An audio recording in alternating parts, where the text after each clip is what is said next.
this tutorial, we're going to learn to make the poncho on the mannequin behind me. It's called the Rodeo Drive Poncho. It was, the design was inspired by a recent trip I had to Beverly Hills, California, and a trip down Rodeo Drive. This poncho is, I'm going to put at advanced beginner level. If you are confident working knit stitches and purl stitches and your stitches look pretty good, you can do this because I'm going to show you how to do all of the other parts that make it more complicated. And that would be make one stitches and the cable and magic loop, which I'll talk about in a moment. If you would like to get your copy of the pattern to follow along, the pattern is available for purchase and instant download. I'll give you a link here on screen to my website where you can get that.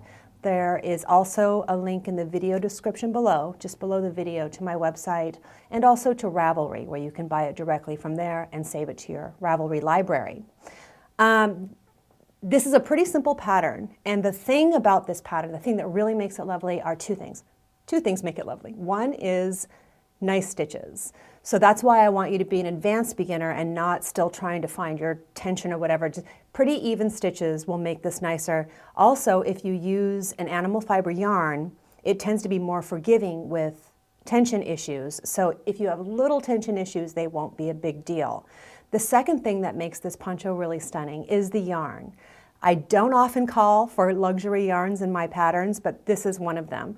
I've used a cashmere blend yarn because this was inspired by a trip down Rodeo Drive. Luxury yarn was the key here.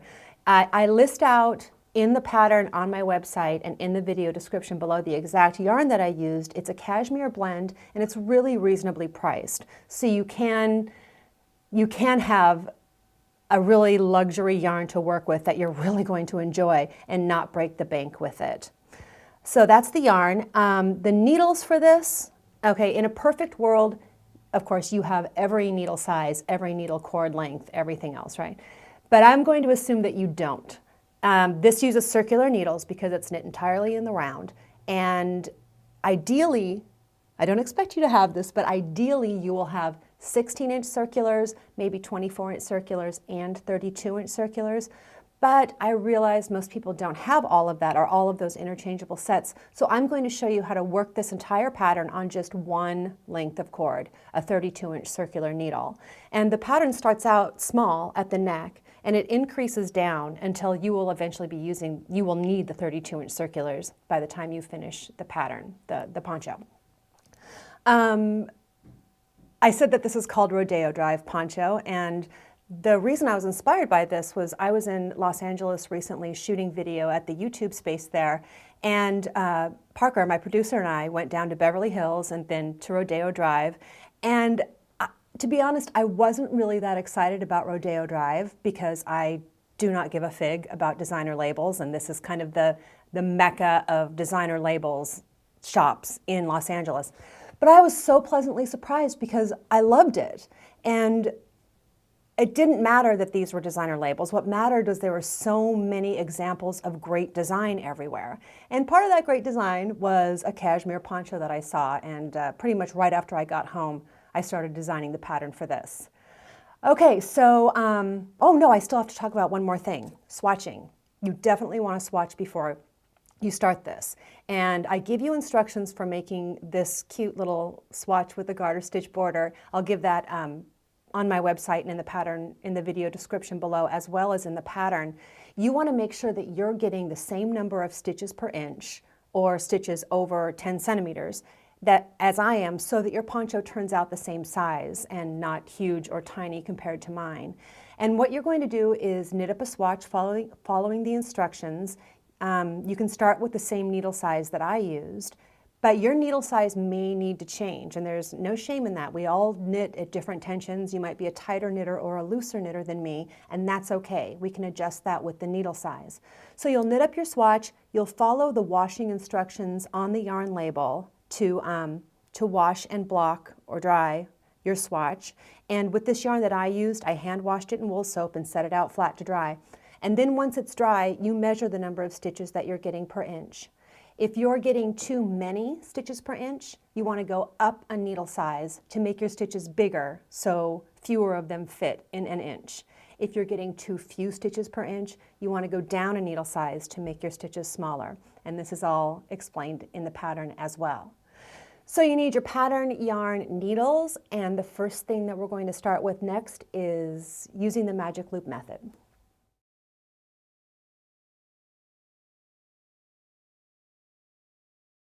I was just reminded of something. I was going to call this the Rodeo poncho, and I decided against that because in writing it looks like Rodeo poncho, which brings up a very different image of what this poncho looks like. You wouldn't expect a rodeo poncho to be knit in cashmere yarn. Anyway, first up we're going to start with the cast on and using simple magic loop method. And what I'm going to show you here is something that you can take on to lots of other projects, because you'll find yourself knitting, wanting to make a hat, let's say, and a hat, you know, is not a very big tube, but you only have long needles in the size that you need to make this hat. You can just use this magic loop method and complete the entire hat on the long circular needle. It makes it so that you don't have to have every size, every length of circular needle. We'll get started right on that. Let's go ahead and take a look first at my swatch. I give instructions for knitting this in the pattern because it has a garter stitch border and it just turned out to be such a beautiful swatch. It was beautiful before I even blocked it. The stitches just came out so evenly.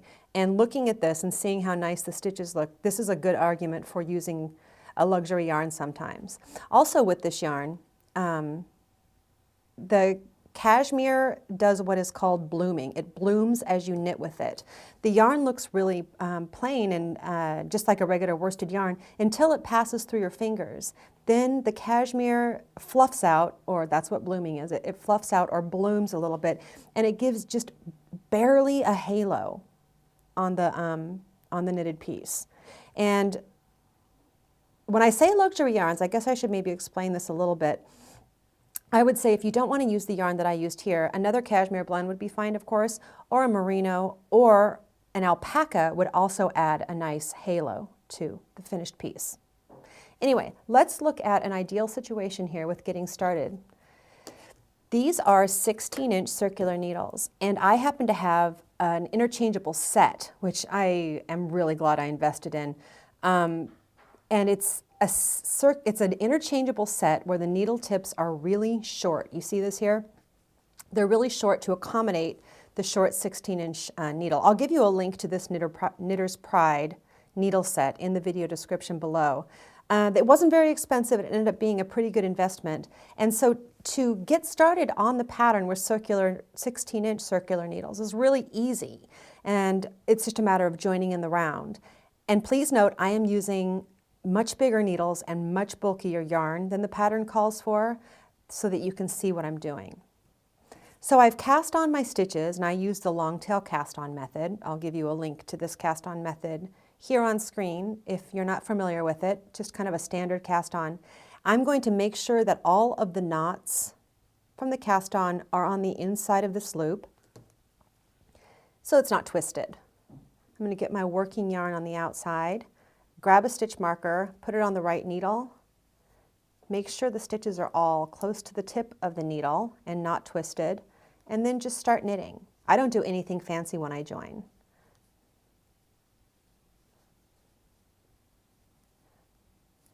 And the first part of this pattern is garter stitch, but because we're knitting it in the round, it's knit a row, purl a row, knit a row, purl a row. So you see here that I am joined, and every time I come up to the stitch marker, it will count as one round.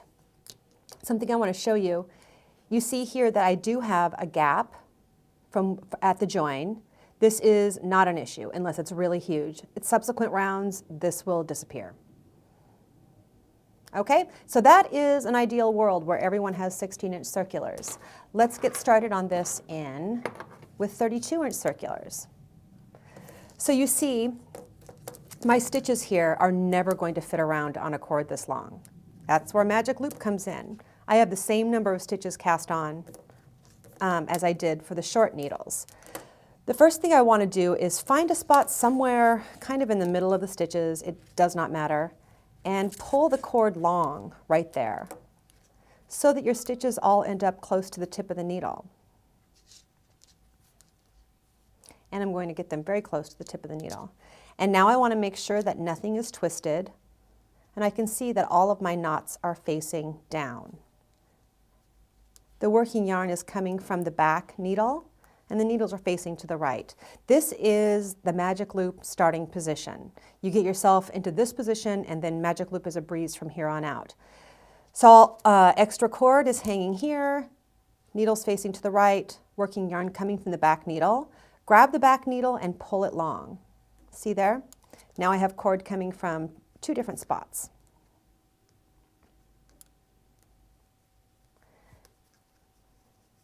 I'm going to push the stitches very close to the tip of the left needle. And oops, I forgot my stitch marker. My stitch marker goes there. I grab the working yarn and not the tail. And the first stitch is a little bit tricky when you're beginning the round. Put my needle in, grab it, wrap it, and pull it through, and then really give it a tug to eliminate the drag between the 2 stitches. And you're off, and you're going to have to wait for me to knit through this half of the row so I can show you what to do next.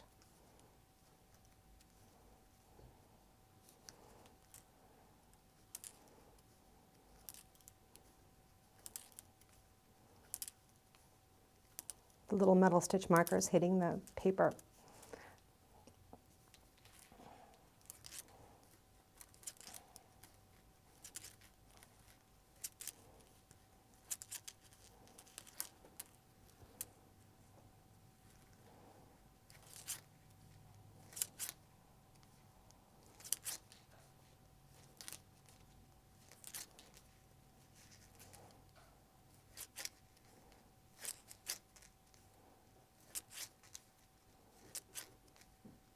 Okay, so I've reached the end of this half, and there are no more stitches for me to work on the left needle.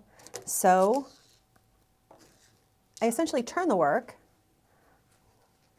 and get myself back into the magic loop starting position, which is to get the needles facing to the right, both tips close together, the stitches close to the tips of the left needle.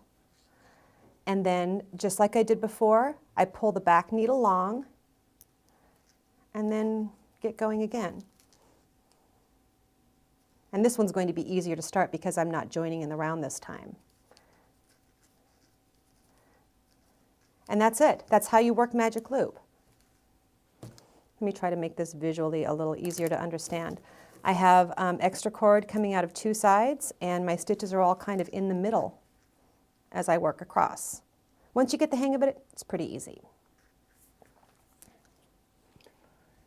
Next up, we're going to go over make 1 stitches and cable stitches and counting cable rows.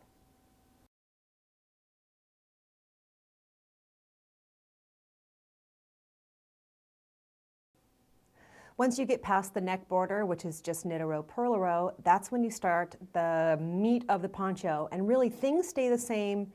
They don't change much from the neck border down to the bottom of the poncho. There really is just a few things you have to learn. And one of those is make 1 stitches. And I know the first question I'm going to get from somebody about this pattern is, can I use a different increase? Well, yes, you can, but I specifically chose make 1s for this because they are the most invisible, and the using make 1 left and make 1 right stitches does make, I like the way the mirror increases look on this. It ends up being part of the design and not just part of the structure of the whole thing. You can use a different increase, and you might even really like the way it looks, you know, with the yarn that you're using and everything else. But you could also consider this a great opportunity to get really good at make 1 increases. Let's go ahead and take a look at the little sample I have. This is obviously a bulky sample knit on huge needles and knit flat and not in the round, but it is an exact copy of what the back of the poncho looks like. Right here we have, it's not exact because it's knit flat, and so these stitches don't look quite as nice as they do in the poncho. It's knit in the round, but these are knit through the back loop stitches, which give a ridge in the work. And I'll show you another example here in just a moment. And then the stitches kind of grow out from there at an angle because of the increases. And every time, well, the pattern of course spells this all out. Let me just get to the spot where we can do some make 1 stitches.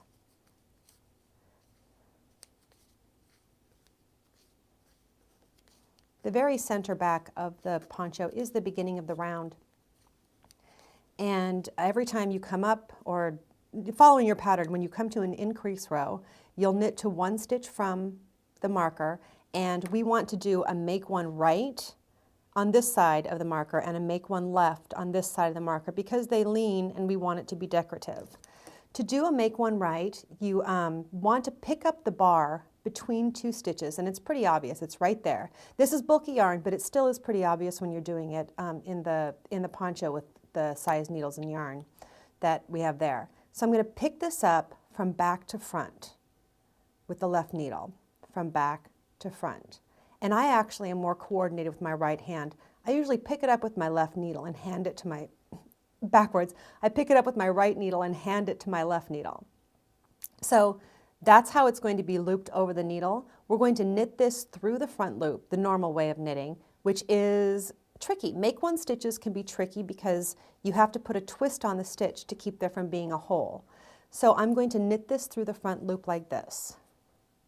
And that is a completed make one right. Let me show you one more time. Make one right is picking up the bar between two stitches from back to front and then knitting it through the front loop. And one thing to make it easier, two things to make it easier. The first one is you can use needles with pretty sharp tips that will make it easier to get the needle in there. Or what I do is I use my index finger and create some slack on that stitch to give my needle some room. Okay, so that's a make one right. Then I'm going to knit this through the back loop, slip the marker, knit the next one through the back loop, and then I'm ready to do a make one left. Here again is the bar between two stitches. I'm going to pick this one up from front to back. Front to back. And then I'm going to knit it through the back loop, back here. It's difficult to get your needle in, so this is what I always do. I put it through the front loop and flop it over. Show you again. I put it through the front loop, which is totally easy, and just slide my needle over like that. But if you have, you can also just create some slack on there and get your needle in there, which these needles are not very sharp. There we go. So I'm knitting that one through the back loop. The secret to make one stitches is if it's easy to get your needle in there, you're probably not doing it correctly. Let me show you an example. This is not a spot in the pattern that requires a make one stitch. I'm just going to show you this for example. I'm going to do my needle, pick up the bar from the back to the front to do a make one right, and I should be knitting that through the front loop. But if I knit it through the back loop, which is totally easy to get my needle in there, it leaves an enormous hole, which you don't want. So the secret to make one stitches, if you are having a really easy time getting your needle in there, you probably need to take a close look at what you're doing because it's probably leaving a big hole in your work and not the right way of going about it. This is a little bit of the poncho finished, so I can show you exactly what a round looks like. This again is done on bulky needles. These are not the correct numbers for the pattern. This is just a sample to show the techniques.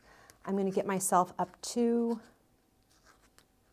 the beginning of the round here. And I always, whoops, that's a knit through the back loop. I always use a different stitch marker to mark the beginning of the round.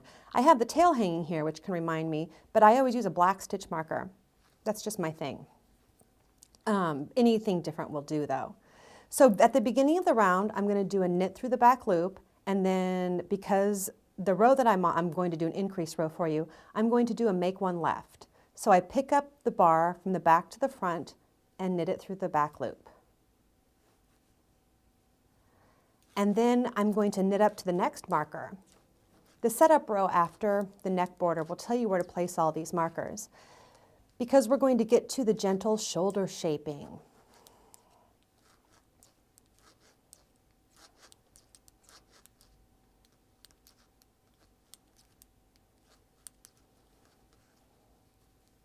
And when I get up to this next marker, I'm going to do a make one right,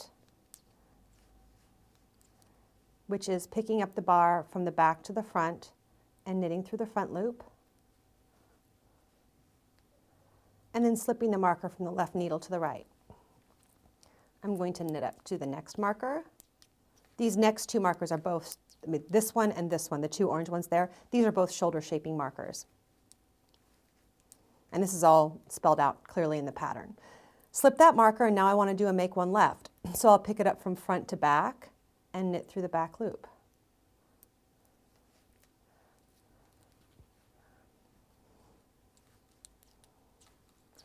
And then the next marker I come up to is the beginning of the cable pattern in the front of the sweater. Poncho. Sweaters have sleeves.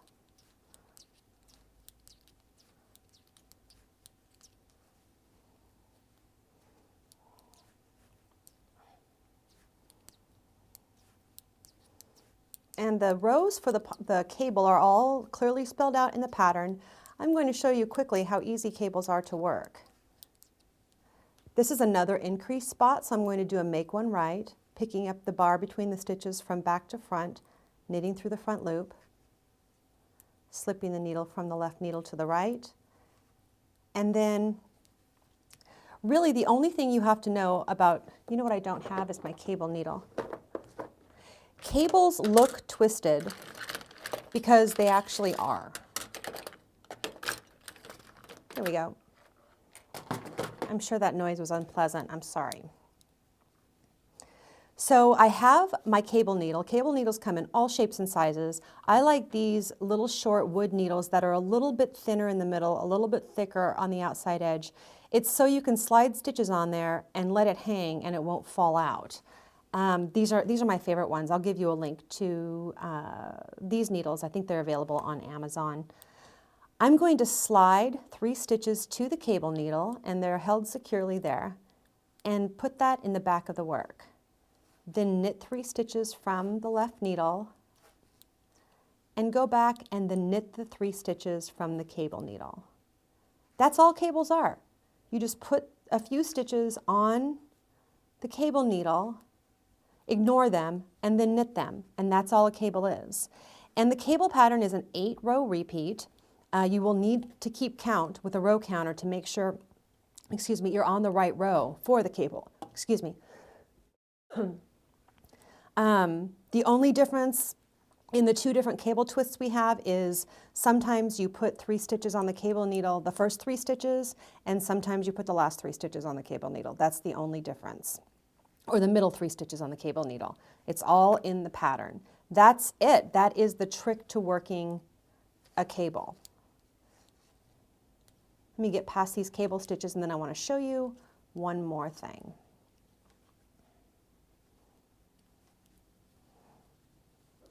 Slip the marker and do a make one left. Okay, I'm going to do something terrifying. I hope you're all sitting down. Oh, also, I have this clip here.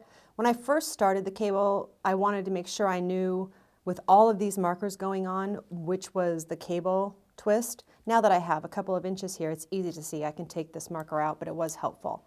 Okay, I hope you're sitting down. This is going to terrify everybody. I'm taking all these stitches off the needle so that I can show you exactly what you're seeing, exactly what it looks like while you're working through this, so you can be sure that you're on track. Stitch markers flying everywhere.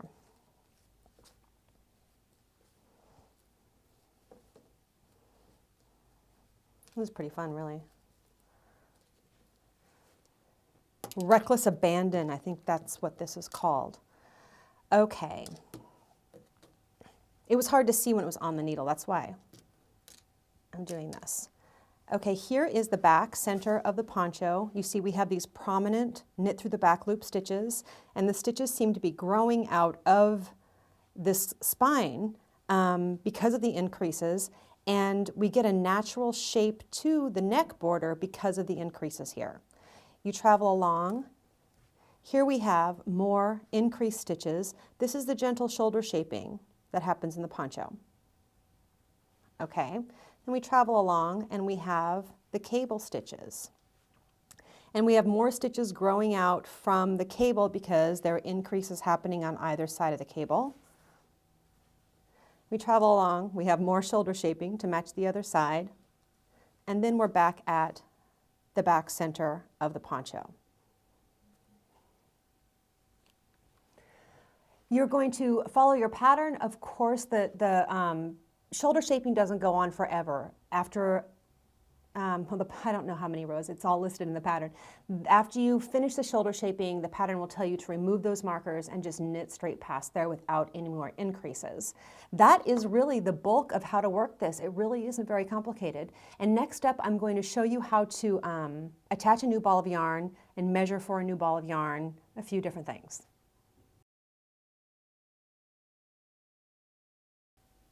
Obviously, this poncho has a lot of fabric to it, and you're going to need to use multiple balls of yarn to finish it. And the yarn that I used came in 50-gram balls, which aren't very big, and so I had to attach new balls of yarn frequently to get through the whole thing. Now, with a cashmere merino blend like this is, I would normally recommend spit splicing, which is a way of attaching a new ball of yarn by felting one end to the other. And I can give you a link right here to my spit splicing video because depending on the yarn you use, that might be the right choice for you. I found that with this yarn, the yarn is really so smooth and the stitches were so even that the areas that I spit spliced together showed in the work. And so I actually ended up ripping back and cutting that out and attaching a new ball of yarn the old-fashioned way, new-fashioned way, I don't know what it is. But I tied knots with a new ball of yarn instead of spit splicing. Now, I'm going to show you how to attach a new ball of yarn that way, but first I want to show you how to measure. You are going to want to attach a new ball of yarn at one of the stitch markers. And once you get down to the bigger parts of the poncho, there is a long way between the only stitch markers you have left, which mark the very back center and the front center, the cable of the sweater. So you want to make sure you have enough yarn to get from wherever you are to the next marker. Otherwise, you're going to get halfway there and have to tink back to the marker before to attach a new ball of yarn. Do you see what I'm saying? You don't ever want to attach a new ball of yarn in a sea of stockinette because that will show. There's enough going on with the increases and the cable and everything that a new ball of yarn will be hidden in the marker. Now, this is what I do. Now you saw me in the last segment, I tore all this off the needles, so this isn't a viable sample to use anymore. But what I do when I'm knitting around and I want to make sure I have enough yarn to hit the next marker, when I start to get low on yarn, before it's an emergency, I start to get low on yarn, I measure how much yarn I need to get to the next marker. And it's going to be increasing as you move along because you're increasing the whole time. So this is what I do. I measure from nose to fingertip. And depending on how far down I am in the pattern, I might measure 3 times nose to fingertip. And I put a slip knot in right there to mark it. And sometimes I'll put a clippy marker in there too if I'm worried that the slip knot's going to come out. You can use feet or inches or centimeters or whatever to measure, but if you're comfortable in your knitting chair, you just need a unit of measurement, and nose to fingertip is a unit of measurement. So then I do that at a marker, I knit up to the next marker, and if I see how far I am from the slip knot, let's say that I ended up knitting to here and the slip knot's here, I would say that I need 3 measurements, nose to fingertip, to be safe, to have enough yarn to get to the next marker. So that's how I know, and I will do that with each ball of yarn since the amount's going to be increasing each time. It's a simple thing. And if I knit and it was well past the slip knot that I left, I would say, okay, I need 4 nose to fingertip measurements. And then I'll know if I need to stop there, attach a new ball of yarn. I can measure the yarn that I have left in the ball to see if I have enough to get me to the next marker. Okay, that's how I'm doing it. It'll be a lot easier for you with the measurement thing if your yarn actually looks good with spit splicing, but this is a safe way to go about it if you don't. Okay, now I'm going to show you how to attach a new ball of yarn at the marker. Let's go ahead and take a look. We had to go back to using this sample because I took everything else off the needles. There's actually a marker right here, and I knit right up to that marker, and we're going to pretend that I'm out of yarn. Just very conveniently, perfect amount right there. And I have my new ball of yarn here. I'm right at the marker. This first stitch is a knit through the back loop. I am going to fold my yarn over, leaving about a 6-inch tail, and make a loop out of that. Wrap the needle with that and pull it through. I am attached. That is how I attach it. Then I always look to the other side of my work and take the 2 short ends and tie a knot. And as long as your stitches are on the needle and not on the cord, the circular cord, these stitches will stay a nice size and they won't scrunch down even if you tie the knot pretty tight. Okay, so the new ball of yarn is attached. You will not be able to even tell that it's there because the knit through the back loop stitch is at the marker. This is the area you want to avoid attaching a new ball of yarn because this is just so even and smooth. To attach a new ball of yarn, have any disruption to the sea of stockinette is really pretty obvious. Well, that's it. I think we've covered everything you need to know to knit this poncho. I hope you have a really good time making it. Good luck.